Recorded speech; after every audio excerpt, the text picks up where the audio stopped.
하나님의 말씀 출애굽기 23장 1절에서 9절까지의 말씀입니다. 출애굽기 23장 1절에서 9절 교독하겠습니다.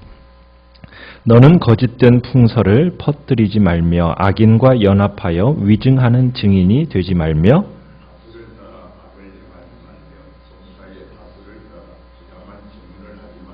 가난한 자의 송사라고 해서 편벽되이 두둔하지 말지니라.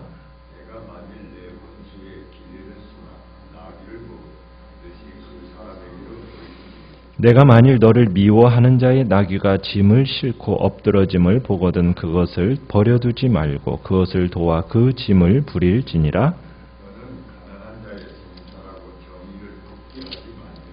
거짓 일을 멀리하며 무죄한 자와 의로운 자를 죽이지 말라. 나는 악인을 의롭다 하지 아니하겠노라.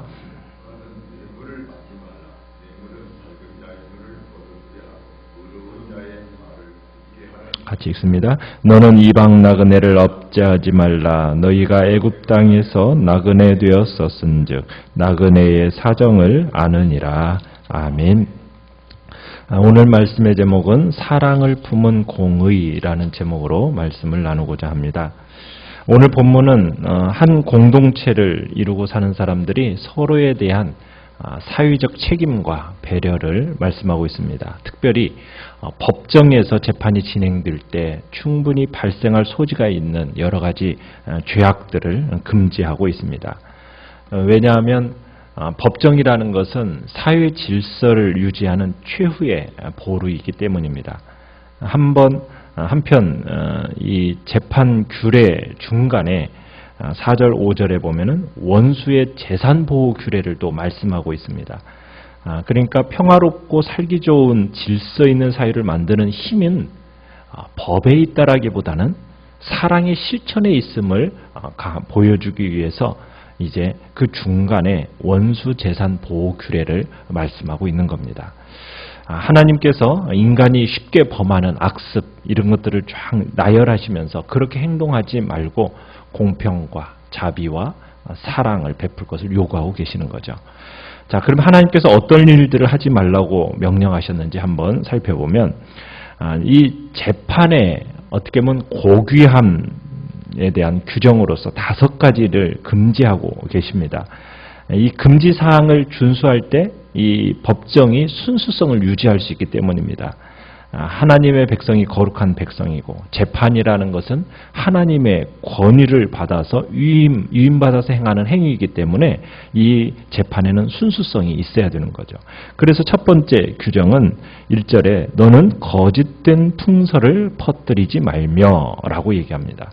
그러니까 거짓된 풍설이라는 거 소송을 취한 자나 증인이나 재판관에게 모두 적용되는 건데 법정에서 소문이나 근거가 없는 말 이것은 금지시켜 놓고 있는 겁니다. 그런 것은 결코 증거로 채택될 수가 없다라는 거죠.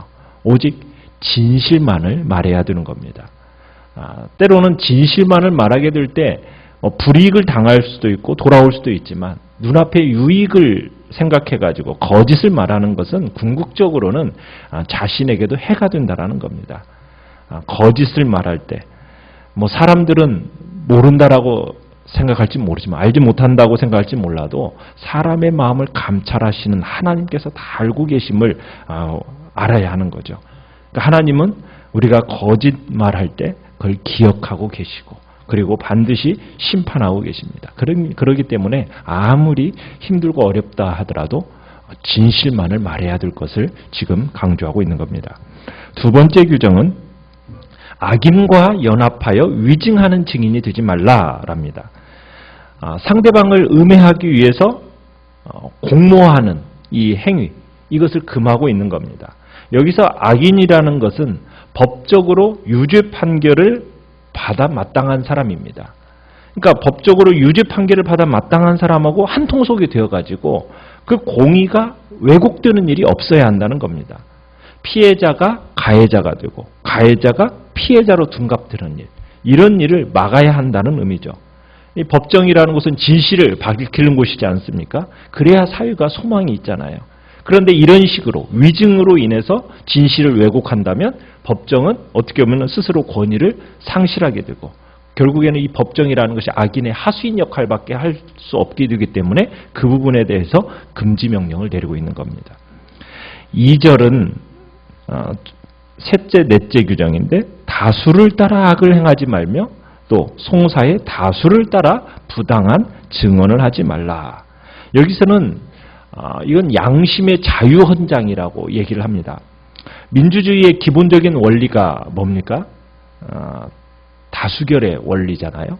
그러니까 대다수의 여론, 이것을 수렴하고 그것을 그 결정을 대다수의 결정을 선호하고 따르는 것이 인간의 본능입니다. 근데 문제는 뭐예요? 대다수가 잘못된 길로 갔을 때 그때 하나님의 백성은 어떤 자세를 취하느냐 이겁니다. 그러니까 이 규정은 뭘 얘기하는 거예요?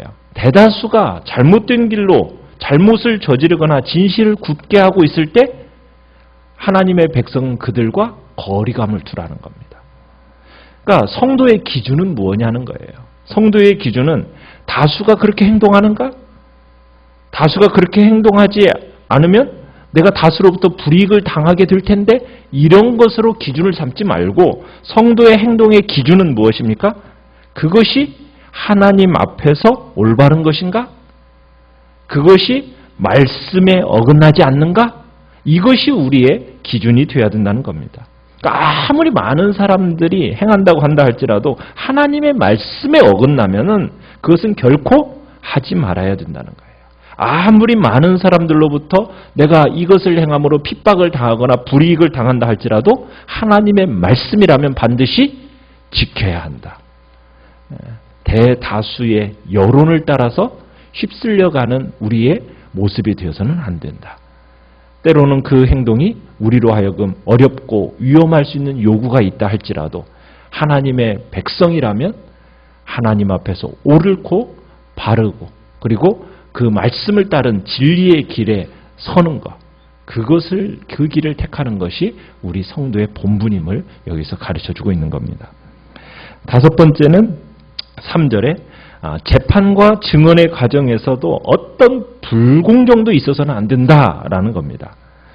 성경은 불쌍한 사람들에게 어떻게 하라고 우리에게 얘기했습니까? 어제 말씀에서도 보면은 자비를 베풀으라는 거였어요. 그죠? 가난한 자들에게 배려하라고 명령했습니다. 그런데 재판에서는 이 가난한 자들의 송사라고 해서 결코 가난한 자들을 두둔하거나 가난한 자들에게 치우쳐서는 안 된다는 겁니다.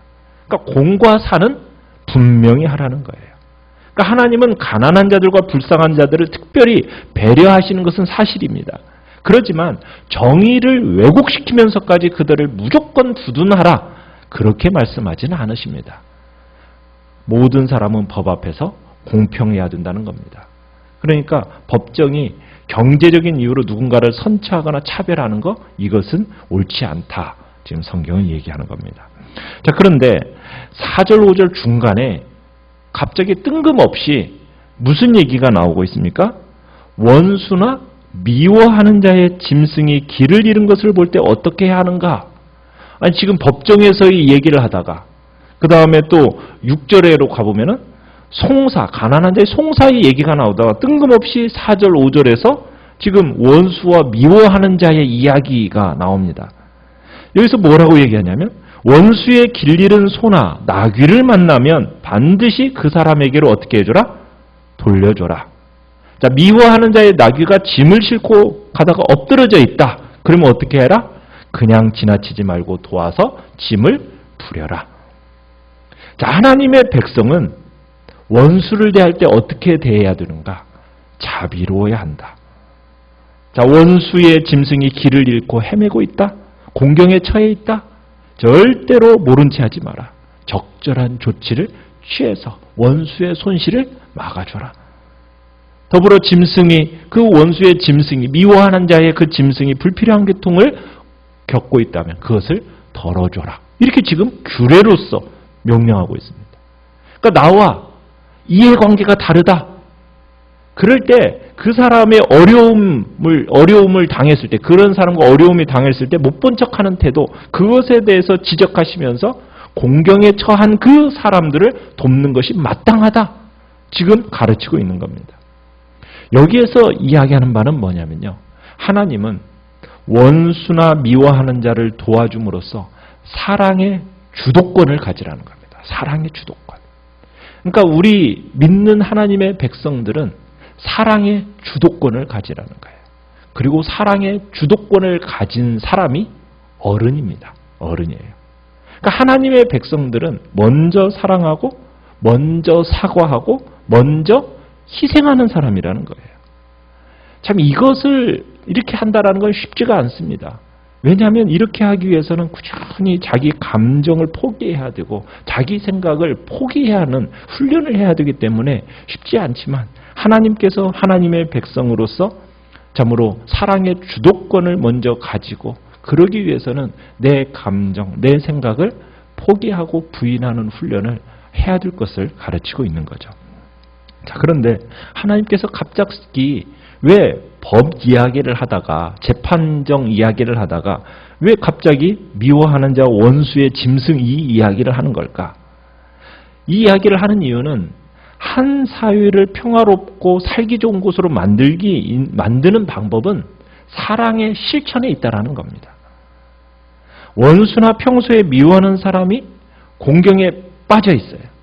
그걸 모른 척하고 만약 지나간다고 한번 생각해 봅시다. 그러면 자, 그것을 지나가는 상대방을 보는 이 원수의 마음은 어떤 마음을 품겠습니까? 어떤 잘잘못을 따지기 전에 상대에 대한 또 다른 미움, 복수심, 이것을 갖게 될 것이 당연한 거잖아요. 그러면서 당연히 복수할 기회를 노리게 된다는 겁니다. 반면에 원수나 미워하는 사람이 공경에 빠졌어요.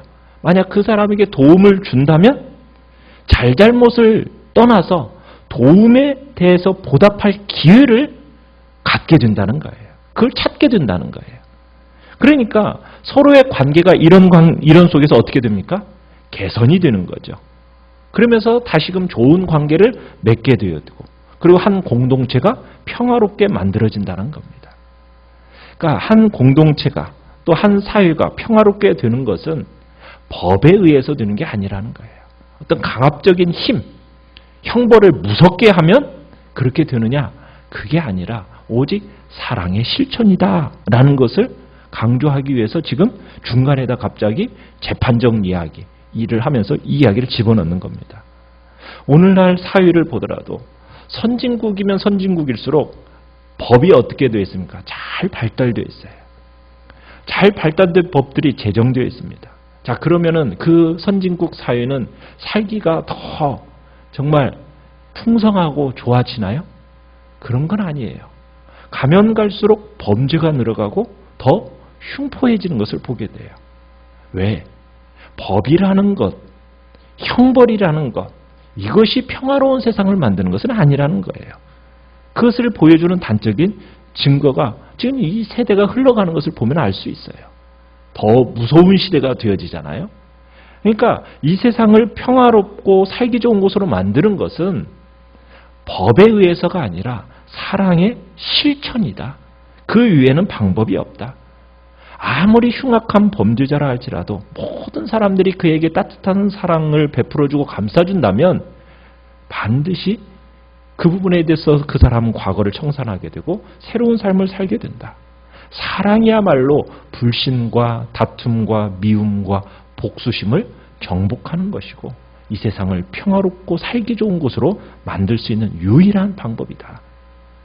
그러기에 예수 그리스도의 사랑을 가진 우리가 먼저 사랑을 실천하고 사랑의 주도권을 가지고 이 세상을 살아갈 때 이 세상이 사랑의 물결이 넘쳐나는 복된 사회로 변화되는 거다. 지금 하나님은 그것을 강조하고 싶어서 재판 그 이야기를 하다가 중간에다가 이 이야기를 집어넣은 겁니다. 6절에서 9절까지는 이스라엘은 양심적이고 상식적으로 살아야 된다라는 것을 이제 강조를 합니다. 그래서 가난한 자들의 송사라고 해서 무시하거나 부당한 판결을 내리지 말라고 얘기합니다.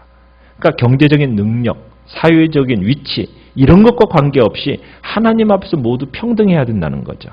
또 7절에서는 거짓 고발을 멀리해라. 죄 없는 사람, 의로운 사람 죽이지 말아야 한다.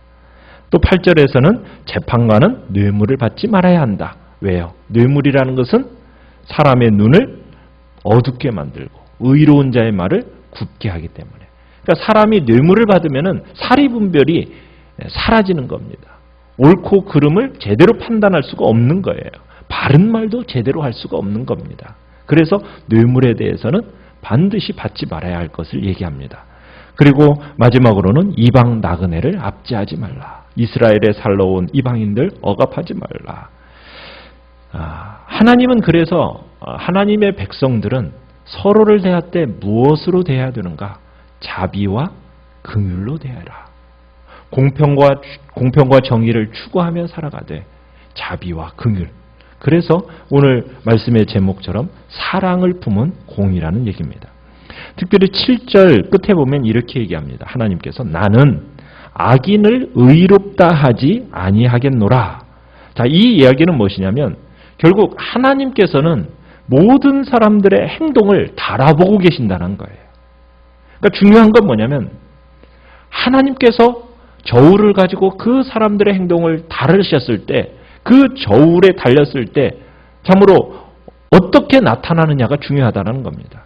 그러니까 하나님은 날마다 우리의 믿음을 달아보십니다. 가난한 자라고 해서 무시하고 부자라고 해서 두려워한다면 하나님 앞에서 어떻게 될까요? 그 행동이 가벼워지는 겁니다. 하나님의 저울에 딱 달았을 때. 그것은 하나님의 가소로운 행동이죠. 하나님은 우습게 보실 겁니다. 그러나 눈에 보이는 이익보다 진실을 더 사랑하는 자라면 하나님의 저울 앞에서 그는 무겁게 나타날 겁니다. 그렇기 때문에 전능자이시고 재판장이신 하나님, 우리는 그분의 평가를 두려워해야 되는 겁니다. 결국 거기서 인정받는 것이 최종적인 인정이고, 그러니까 우리는 하나님 앞에서 인정받는 신앙이 되기를 우리는 힘써야 되는 겁니다. 오늘 말씀을 생각하시면서 우리의 삶에 참으로 이 사유와 또 이 공동체가 공의롭고 정의롭고 평화롭고 살기 좋은 곳이 되기를 원하는데, 그러나 그 모든 것 중에 최고는 결국 사랑을 품은 공의, 그것이 우리 안에 나타날 때 주의 나라가 또 하나님의 복된 사회가 평화롭고 살기 좋은 곳으로 또 행복한 공동체로 만들어져 간다는 이야기입니다. 오늘 말씀을 생각하시면서 주의 교회가 정말 공의롭되 그 안에 정말 사랑이, 자비와 긍휼이 함께 나타나 있는 복된 공동체로 세워달라고 위해서